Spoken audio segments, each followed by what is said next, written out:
नमस्कार विद्यार्थी मित्रांनो, ज्ञानप्रभा या आपल्या एज्युकेशनल प्लॅटफॉर्मवर तुमचे सर्वांचे पुन्हा एकदा स्वागत. मित्रांनो, आज आपण पाहणार आहोत रासायनिक अभिक्रियांचे प्रकार. रासायनिक अभिक्रियांचे अभिकारके आणि उत्पादिते म्हणजे रिएजंट आणि प्रोडक्ट यांच्या स्वरूपावरून आणि त्यांच्या संख्येनुसार 4 प्रकार पडतात.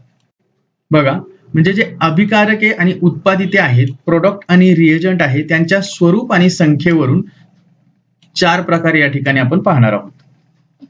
यामध्ये रिएक्शन्सचा पहिला जो प्रकार आहे तो संयोग अभिक्रिया आहे. एकदम सिंपल, म्हणजे 2 रिएजंट्सची ऍडिशन होऊन एक प्रोडक्ट तयार होतं. 2 किंवा 2पेक्षा जास्त रिएजंट एकत्र येऊन त्यापासून एक प्रॉडक्ट तयार होतं. अशा रिएक्शनला संयोग अभिक्रिया किंवा कॉम्बिनेशन रिएक्शन असं म्हणतात. एकदम सिंपल, 2 रिएजंटचं कॉम्बिनेशन आणि तयार होणारं एक प्रॉडक्ट याला कॉम्बिनेशन रिएक्शन असं म्हणतात. अतिशय सिंपल व्याख्या आहे. बघा, या ठिकाणी आपण उदाहरण पाहू. अमोनिया आहे आणि हायड्रोक्लोरिक ऍसिड आहे. ठीक आहे. अमोनिया आणि हायड्रोक्लोरिक ऍसिड एकत्र आल्यानंतर अमोनियम क्लोराईड हे तयार झाले. म्हणजे एक तुमचं अभिकारक आहे अमोनिया, दुसरं अभिकारक आहे हायड्रोजन क्लोराईड म्हणजे HCl हायड्रोक्लोरिक ऍसिड. ठीक आहे. तर ते दोन्ही एकत्र आल्यानंतर काय झालं, तर आपल्याला अमोनियम क्लोराईड हे एक प्रॉडक्ट मिळालं. सरळ सरळ 2 रिएजंटची ऍडिशन झाली. म्हणून या रिएक्शनला, अशा प्रकारच्या रिएक्शनला संयोग अभिक्रिया किंवा कॉम्बिनेशन रिएक्शन असं म्हणता येईल. हा झाला पहिला प्रकार. दुसऱ्या प्रकारामध्ये बघा, अपघटन अभिक्रिया किंवा डिकम्पोजिशन रिएक्शन. डिकम्पोजिशन म्हणजे ब्रेकडाऊन होती, एखादी गोष्ट ब्रेकडाऊन होतं. म्हणजे ती एक गोष्ट असेल तर ती डिकम्पोज होते. म्हणजे काय, तर सिंपल फॉर्म मध्ये डिवाइड होते. त्याला आपण सरळ सरळ साध्या भाषेत डिकम्पोजिशन असं म्हणतो.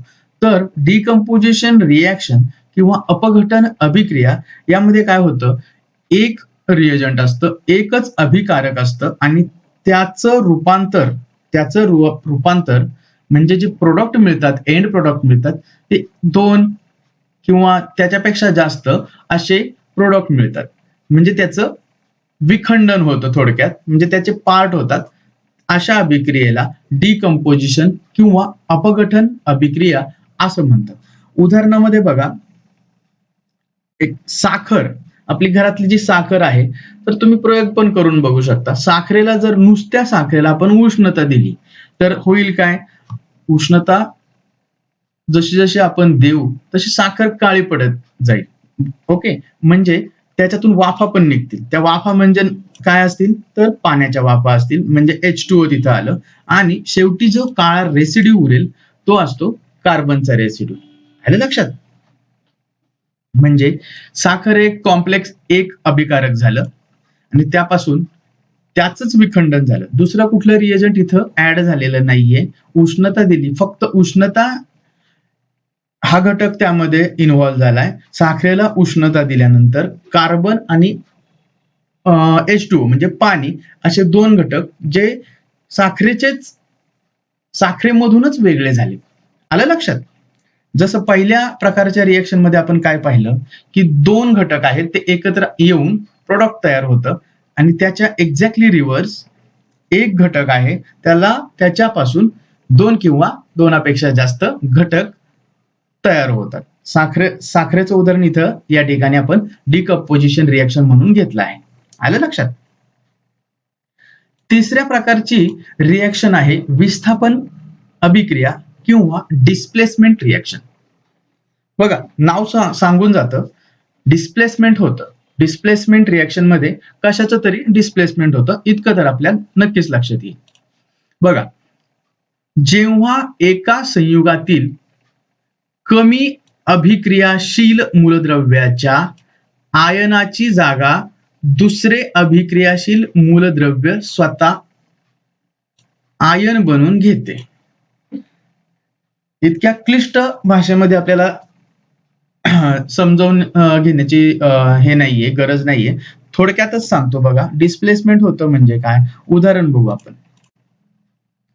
आपण कॉपर सल्फेट घेतलंय, CuSO4 आणि झिंक घेतलंय.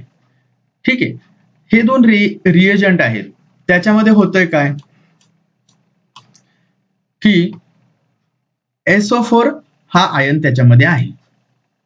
ठीक आहे. आणि कॉपर आहे. कॉपर सल्फेटमध्ये कॉपर आणि SO4 असे दोन प्रकारचे आयन आहेत. तर झिंक काय करतं? झिंक हा कॉपरपेक्षा जास्त रिएक्टिव्ह आहे. कम्पॅरेटिव्हली कॉपर आणि झिंक मध्ये झिंक आयन किंवा झिंक मूलद्रव्य हे कॉपरपेक्षा जास्त रिएक्टिव्ह आहे. त्यामुळे होतं काय? कॉपर इथून सुटतो, बाहेर पडतो आणि याची जागा कॉपरची जागा झिंकचे आयन घेतं किंवा झिंक घेतं. मग तयार काय होतं? झिंक सल्फेट आणि कॉपर वेगळा होतो. आलं लक्षात? म्हणजे विस्थापन झालं, डिस्प्लेसमेंट झालं. कशाचं? तर कॉपरचं डिस्प्लेसमेंट झालं आणि त्याची जागा झिंकने घेतली. म्हणून अशा प्रकारच्या अभिक्रियांना विस्थापन अभिक्रिया किंवा डिस्प्लेसमेंट रिएक्शन असं म्हणता येईल. लक्षात आलं? डिस्प्लेसमेंट केलं, कॉपरला झिंकने डिस्प्लेस केलं. ठीक आहे. हा झाला तिसरा प्रकार. तर अभिक्रियांचा चौथा प्रकार बघा काय आहे? दुहेरी विस्थापन. आपण तिसऱ्या प्रकारामध्ये एकच विस्थापन बघितलं, म्हणजे झिंक फक्त कॉपरला विस्थापित करतो हे आपण बघितलं. दुहेरी विस्थापन मध्ये विस्थापनच होतं, पण कसं होतं बघू आपण. ज्या अभिक्रियांमध्ये अभिकारकांमधील आयनांची अदलाबदल होते. काय होते? अदलाबदल. अभिकारकांमधील आयनांची अदलाबदल होते. ते कसं होतं बघा. उदाहरणामध्ये आपण बघूयात. सिल्व्हर नायट्रेट आहे आणि सोडियम क्लोराईड आहे. तर त्यांच्यामध्ये जेव्हा रिएक्शन होते तर होतं काय? हा जो नायट्रेट आहे NO3 आहे, तर तो डिस्प्लेस केला जातो क्लोरीनने. ठीक आहे. आणि म्हणजे एकमेकांची जागा घेतात बघा. म्हणजे क्लोरीन इकडे येतंय आणि नायट्रेट आयन इकडे जातोय सोडियम सोबत. म्हणून तयार काय होतंय? सिल्व्हर क्लोराईड आणि सोडियम नायट्रेट.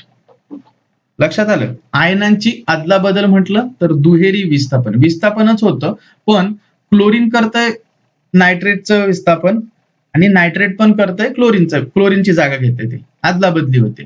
तर त्यावेळी दुहेरी विस्थापन अभिक्रिया किंवा डबल डिस्प्लेसमेंट रिएक्शन असं म्हटलं जातं अशा प्रकारच्या रिएक्शनना. ठीक आहे. तर अशा पद्धतीने 4 आपण रिएक्शनचे टाईप पाहिले, रासायनिक अभिक्रियांचे प्रकार बघितले. कशावरून? तर त्यांच्या स्वरूपावरून, अभिकारकांच्या स्वरूपावरून आणि संख्येवरून. लक्षात आलं? संयोग अभिक्रिया, अपघटन अभिक्रिया, विस्थापन अभिक्रिया आणि दुहेरी विस्थापन अभिक्रिया. पुढे आपण उष्माग्राही आणि उष्मादायी प्रक्रिया आणि अभिक्रिया बघू. म्हणजे बघा, काही अभिक्रियांचं जे प्रकार पडतात तर ते आणखी एका त्यांचा जो क्रायटेरिया आहे त्याच्यावर अवलंबून असे त्याचे प्रकार पडतात. म्हणजे काही अभिक्रियांमध्ये उष्णता बाहेर सोडली जाते त्यावेळेस तर ते उष्मादायी अभिक्रिया किंवा एक्झोथर्मिक, म्हणजे बाहेर सोडली जाते, आणि एंडोथर्मिक म्हणजे आत घेतली जाते, म्हणजे उष्माग्राही, ग्रहण केलं जातं. उष्माग्राही अभिक्रिया ज्या अभिक्रियांमध्ये, थोडक्यात सांगतो, ज्या अभिक्रियांमध्ये उष्णता आतमध्ये घेतली जाते त्याला उष्माग्राही किंवा एंडोथर्मिक रिएक्शन असं म्हणतात. आणि ज्या अभिक्रियांमध्ये उष्णता बाहेर सोडली जाते अशा अभिक्रियांना उष्मादायी किंवा एक्झोथर्मिक रिएक्शन किंवा अभिक्रिया असं म्हणतात.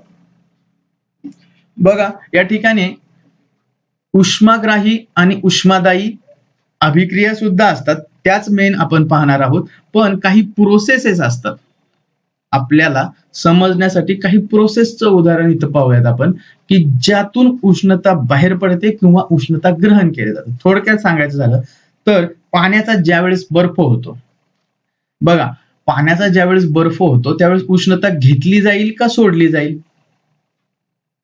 पाण्याची उष्णता सोडली जाईल. म्हणजे त्याचं टेम्परेचर कमी होणार आहे तेव्हाच त्या पाण्याचा बर्फ होणार आहे, म्हणून उष्णता सोडली जाते बाहेर. तर त्यावेळेस ती एक्झोथर्मिक रिॲक्शन असो, बरोबर. आणि बरोबर, एक्झोथर्मिक रिॲक्शन असते. आणि बर्फ ज्यावेळेस वितळेल त्यावेळेस उष्णता घेतली जाते आणि बर्फाचं पाणी होतं. म्हणजे रिव्हर्स रिॲक्शन आहे, एक्झोथर्मिक एंडोथर्मिक. हे झाले प्रोसेसेस. एंडोथर्मिक आणि एक्झोथर्मिक प्रोसेसेस. रिएक्शन्स पार्ट वेगळा आहे आणि प्रोसेसेस पार्ट वेगळा आहे. काही प्रोसेसेस मध्ये पण एंडोथर्मिक आणि एक्झोथर्मिक असं घडतं आणि रिॲक्शन मध्ये सुद्धा घडतं. बघा, त्याच्या उदाहरणांमध्ये आपण आपल्या रोजच्या जीवनातले काही उदाहरणं बघू. तुम्हाला कॅल्शियम कार्बोनेट म्हणजे चुनखडी माहिती असेल, तर कॅल्शियम कार्बोनेट याला जेव्हा उष्णता दिली जाते त्यापासून कार्बन डायऑक्साईड गॅस मुक्त होतो आणि आपल्याला चुना मिळतो, कॅल्शियम ऑक्साईड. ठीक आहे. या अभिक्रियेमध्ये उष्णता काय केली गेली? उष्णता आतमध्ये घेतली गेली, म्हणजे उष्माग्राही प्रक्रिया झाली, ती अभिक्रिया झाली. ठीक आहे. उष्माग्राही म्हणजे एंडोथर्मिक रिॲक्शन झाली. आणि दुसऱ्या प्रकारची जी उष्मादायी म्हणजे उष्णता देते अशी रिॲक्शन म्हणजे एक्झोथर्मिक रिॲक्शन. त्याच्यामध्ये तुम्ही कधी चुना बघितलाय का? जुन्या घरांना ज्या वेळेस कलर केला जायचा त्याच्या अगोदर भिंतींना चुना लावला जातो, तर त्या चुन्याचे काही असे खडे मिळायचे. तर त्याच्यामध्ये जेव्हा पाणी टाकलं जायचं त्यावेळेस बघा ते पाणी गरम व्हायचं आणि त्याच्या वाफा पण निघायच्या, असं होत होतं. तर ते का होत होतं? तर ती एक एक्झोथर्मिक रिॲक्शन व्हायची पाणी आणि चुना यामध्ये. बघा, चुना आणि पाणी याची रिॲक्शन झाल्यानंतर कॅल्शियम हायड्रॉक्साईड तयार होतं आणि उष्णता बाहेर फेकली जाते. आलं लक्षात? ही झाली एक्झोथर्मिक किंवा उष्मादायी अभिक्रिया. आलं लक्षात? अशा प्रकारे आपण काय काय बघितलं? अभिक्रियांचे प्रकार बघितले. संयोग अभिक्रिया, अपघटन अभिक्रिया, विस्थापन अभिक्रिया, दुहेरी विस्थापन अभिक्रिया. हे अभिक्रियांचे प्रकार लक्षात पाहिजे. हे बेसिक आहे केमिस्ट्रीचं. तुम्हाला उद्या डबल डिस्प्लेसमेंट रिॲक्शन कोणती आहे असं विचारलं तर ती ओळखता आली पाहिजे. किंवा तुम्हाला एखादी रिॲक्शन्स दिल्या 3-4 आणि त्याच्यामध्ये जर तुम्हाला विचारलं डिकम्पोजिशन रिॲक्शन कोणती आहे तर ते पण तुम्हाला सांगता आलं पाहिजे. डिकम्पोजिशन म्हणजे काय होतं नेमकं ते माहिती पाहिजे. ठीक आहे. आणि एक्झोथर्मिक आणि एंडोथर्मिक रिॲक्शन काय आहे ते सुद्धा तुम्हाला कळलंय. ठीक आहे. थांबू इथे मित्रांनो. व्हिडिओ कसा वाटला ते कमेंट करून सांगा. व्हिडिओ आवडला असेल तर व्हिडिओला लाईक करा, आपला व्हिडिओ शेअर करा आणि आपलं चॅनेल सबस्क्राईब करा. भेटूयात पुढच्या व्हिडिओमध्ये. तोपर्यंत धन्यवाद.